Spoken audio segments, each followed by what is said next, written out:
assuming he's back, how does Cam fit in the rotation that hasn't lost since he went out?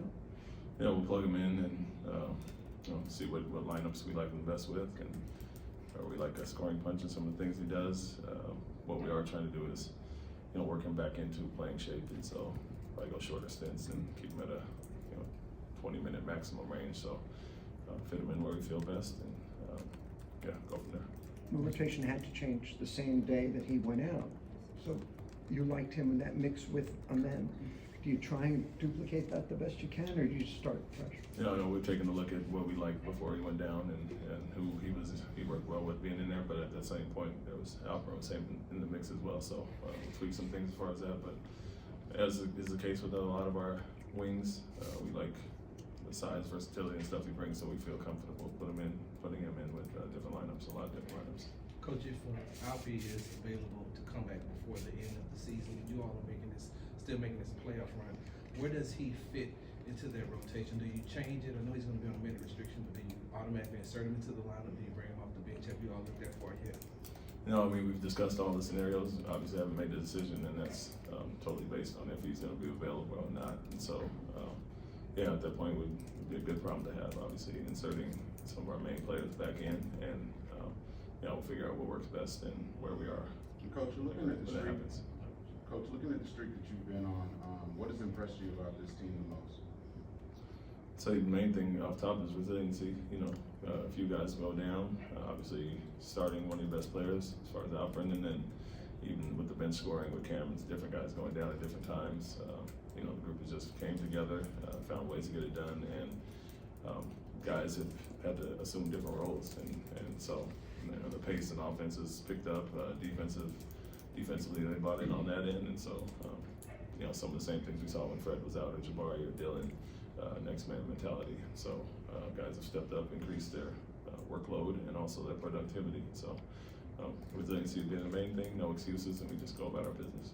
Coach, I'm curious if the last few years, you think that Jalen is a good example of growth not necessarily being linear in a league for young players? Yeah, I mean, for him, it's like I've said it quite a few times, everybody goes at their own pace in the league, and one thing, you can't determine someone's progress that they're going to take and the steps they're going to take based on somebody else. And so for him, it's a fresh slate with us, really. That's what I looked at more than anything. I didn't look at past and numbers and efficiency and any of those things, how we felt we could best use him and improve his game overall. So I think for him, it's just taking these steps that we've asked him to, and he's really hit a hot streak right now, but you can see the growth little by little throughout this season before him kind of exploding lately.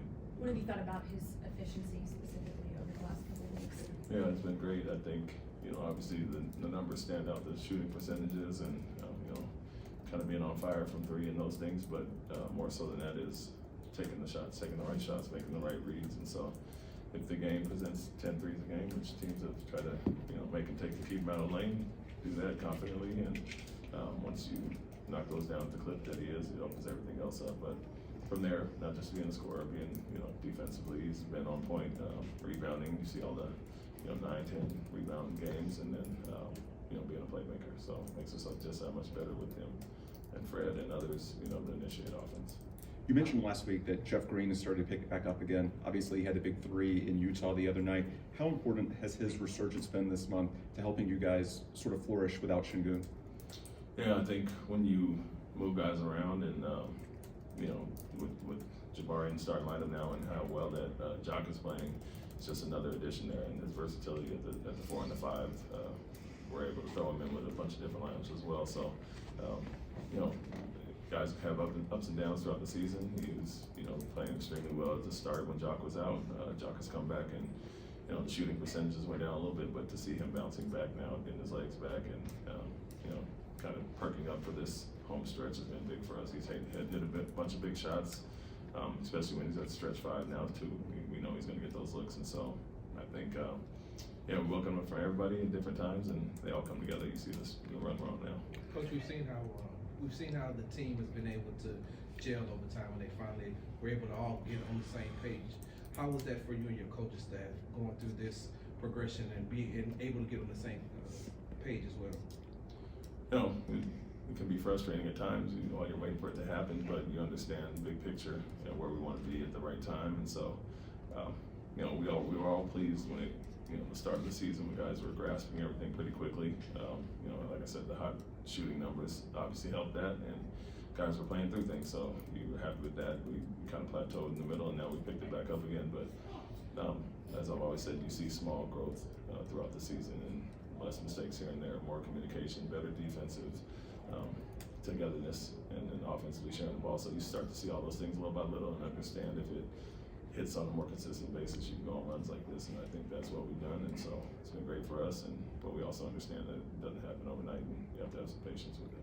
What does it say about? Really well. You're not going to play well all 40 minutes or 53 minutes of any game. But have you seen, especially these last 2 games, an uptick in the recognition of the value of every possession from the guys? Yeah, somewhat. I think we've had a few full games where we played a complete game, but even before that, we were playing really good halves, and then whether it was first or second, and we had those stretches. I think the last 2, or part of the Portland game, wasn't our best half initially, and then we kind of jumped into it. Utah as well, obviously a rough start there, so we're still not start to finish, and that's always the way it's going to be. But we do understand what it takes to get back into games, and we'd love to get off the fast starts every night, and that's not always going to be the case. So finding ways to get it done, like Utah the other night, an ugly game that we didn't shoot well at all, and can rely on our defense, and I think we did that against Portland too a few games ago.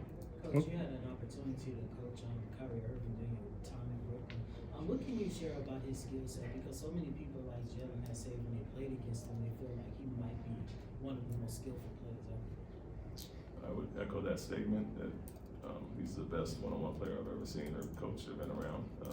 And it's not a one-off, it's not a one game, every other game, it's every night thing. It's every practice thing. He does something that wows you. And so, I was at USA Basketball, myself, Jason Tatum, Kevin Durant, we were all talking about the best one-on-one players, and they've all played with Kyrie, and I think without hesitation, everybody said it was Kyrie. And so, like I said, I saw it on a day-to-day basis, and so it still makes you shake your head, some of the things he does. So the left-handed runner to win the game a few games ago, for something that he works on, has that touch, has that confidence, and it's not a lucky shot by any means. And so, I'd echo that statement. I think a lot of guys in the league, coaching-wise as well. Funny story, Mike D'Antoni was there with me, and all the great players he's coached and seen, he tapped my leg once a game, and something Kyrie did offensively. And so it's not a surprise to anybody. I think he's by far the best offensive player I've ever seen. What does it say about Fred that he's willing to take a back seat, even though he's an NBA champion, former All-Star, and sometimes he's willing to take less shots or even playoff ball? What does that say kind of about his character overall? Yeah, that's who he is. I think as we've allowed young guys to grow, we knew he could play on and off ball. That was part of the value of having him here. Can do more when he's asked, but also take a step back and let guys grow and initiate and do some things. So just who he is character-wise, he's going to do whatever it takes to win, and doesn't care about the stats or any of the numbers. It's whatever's best for the team. And so you've seen that throughout his time in Toronto, a ton of off-ball action with DeMar and Kawhi and Siakam and some of those guys, so he could do it either one, and that was the value of having him here, and the shooting that he brings, the leadership he brings, but also the unselfishness. Thanks, Coach. Thank you.